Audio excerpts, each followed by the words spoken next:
আসসালামু আলাইকুম। সবাই কেমন আছেন?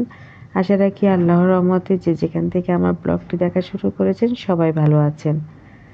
এটা হচ্ছে স্যান্ডউইচ মেকার, দেখে সবাই চিনেছেন। পরিচয় করায় দেওয়ার কিছু নাই, কিন্তু একটু পরিচয় করাতে হবে কারণ এটা আমি ফ্লিপকার্ট থেকে অর্ডার করছিলাম। অনেক দিন যাবৎ এবং অনেক মাস অনেক বছর ধরে আমার খুব ইচ্ছে এটা কেনার, কিন্তু আমি এই কিনি সেই কিনি, কিন্তু আমি এটা অর্ডার দিই না। কিন্তু এটার দাম খুবই কম। আমি নানান জিনিস কিনবো, কিন্তু এটা অর্ডার দিতে গেলে আমার আর মনে থাকে না। তো সেদিন অর্ডার দিয়েই দিলাম। স্যান্ডউইচ মেকারটা খুবই দরকার, কারণ মেয়ের স্কুলে টিফিনের জন্য আমার অনেক কিছু তৈরি করতে ইচ্ছে করে। এজন্য এটা আমি কিনেছি। আমার এরকম ইচ্ছে করে, আমার দেখবেন সব ইচ্ছে করে কেনার জন্য, সব কিনবো। একদিন বা দুদিন ব্যবহার করব, তারপরে আমি ভুলে যাই যে এগুলো আমার ঘরে কোনো প্রয়োজন নাই। তারপরেও আমি কিনি, কারণ আমার এটা একটা শখ। ঘরের সব কিছু আমার কাছে মনে হয় থাকলে না ভালো লাগে। যাক, আপনাদের সাথে অনেক কথা বলে ফেললাম, আর একটু দেখাচ্ছি দেখেন। আর এটা ছিল আমার ওপেন ডেলিভারি। কিছু কিছু জিনিস আছে যে ফ্লিপকার্ট অ্যামাজনে যখন আপনি অর্ডার করবেন সেটা ওপেন ডেলিভারি দিয়ে যায়। তো আর আপনাদের সাথে আর প্যাকেট কেটে যে দেখাবো যে জিনিসটা এসেছে সেটা আর হয় না, কারণ ওনারা কেটে ওনারা দেখিয়ে দিয়ে যায়। তো যাক, দেখলাম আসছে একটু আগে, খুব ভালো লাগছে, খুশিতে তো আমি শেষ। আর এখন টেবিলে নিয়ে আসছি, এনে আবার দেখতেছি, তা আপনাদেরকেও আবার দেখাচ্ছি।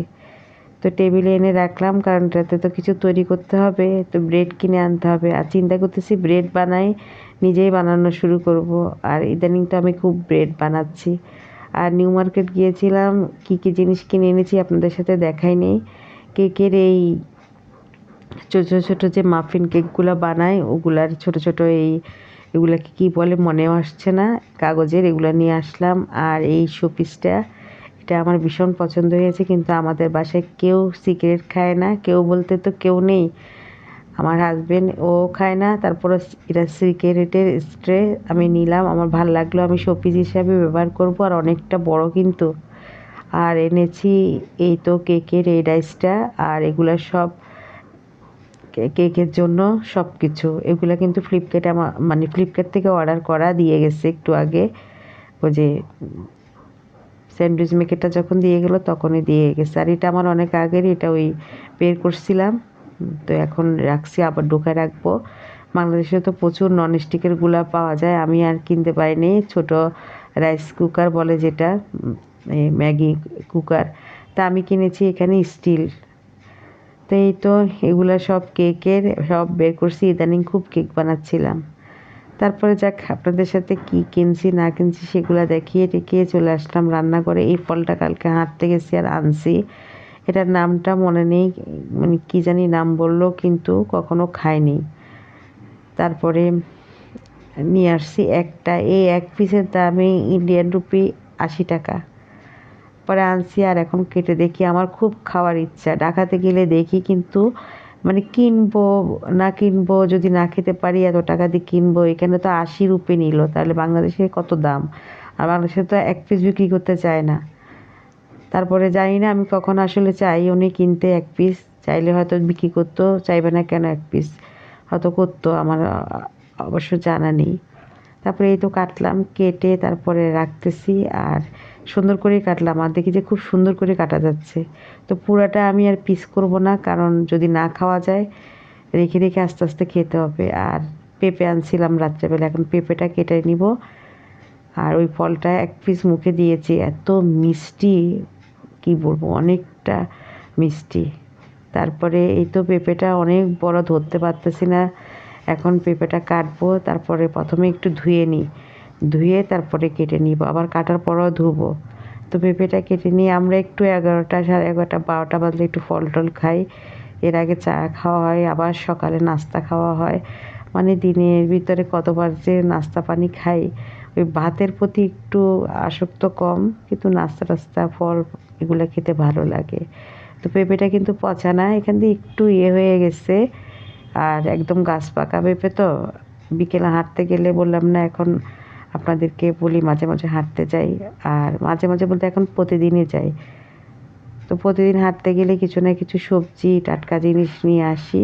তো যার থেকে আনি এগুলো ওনার নিজের গাছের, উনি পেরে নিয়ে আসে, আর আমি গেলে ভালো দেখে একটা নিয়ে আসি বা উনি আমার জন্য রেখে দেয়। তো এই তো পিস করে নিচ্ছি, পিস করে তারপরে সবাই মিলে খাবো আর দেখি মিষ্টি হয় কি না।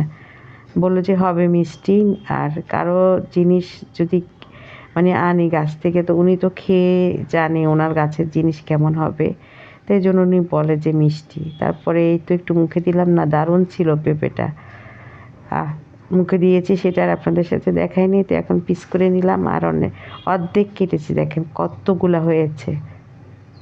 অর্ধেকটা কেটেছি, এক প্লেট হয়ে গেছে, আর বাকি অর্ধেকটা এখন ফ্রিজে রেখে দিব। এটা ফ্রিজে রেখে দিয়ে আর সবাইকে দিব। এই আর এখানে একটু বারান্দা আসলাম ধনে পাতার জন্য, একটু ধনে পানিতে ভিজিয়ে রাখছি, কালকে গাছের গোড়ায় গোড়ায় সব দিব। আর বাংলাদেশ থেকে আসার পরে তো গাছের অবস্থা বেহাল, আর হঠাৎ মনে পড়লো একটা পাউরুটি বানাই। স্যান্ডউইচ মেকার দেখে আর মানে মাথা ঠিক থাকে নেই, পাউরুটি বানালাম। তারপরে নতুন ডাইস নিয়ে এসেছি কেক বানানোর জন্য, তো সেখানে পাউরুটি বানাই ফেললাম। তারপরে এই তো পাউরুটিটা কেটে পিস করে দেখাচ্ছি। দুঃখের বিষয় হলো পাউরুটিটা নিচে দিয়ে একটু পোড়া লেগে গেছে, আর দেখেন বিশ্বাস হচ্ছে না এটা যে আমি বানিয়েছি। একদম পুরা পাউরুটি, আপনারা তো দেখতেই পারছেন। তো এখন কেটে টেটে সুন্দর করে নিলাম, যাক নিচের পোড়াটা না খেয়ে পুরাটা চা দিয়ে খেতে দারুণ লাগবে।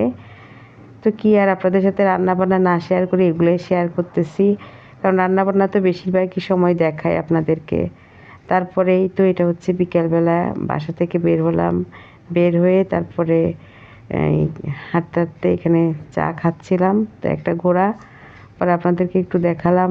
আর এটা মানে সামনেই দোকানের চা খাওয়ার দোকানের সামনে ঘোড়াটা এসেছে। তা আমি চা খাচ্ছি, আবার কুকুর আসতেছে আমার কাছে, মানে ও মনে হয় খাওয়া চাচ্ছিল। তা আজকে এই পর্যন্ত, এখান থেকে বিদায় নিয়ে আল্লাহ হাফেজ।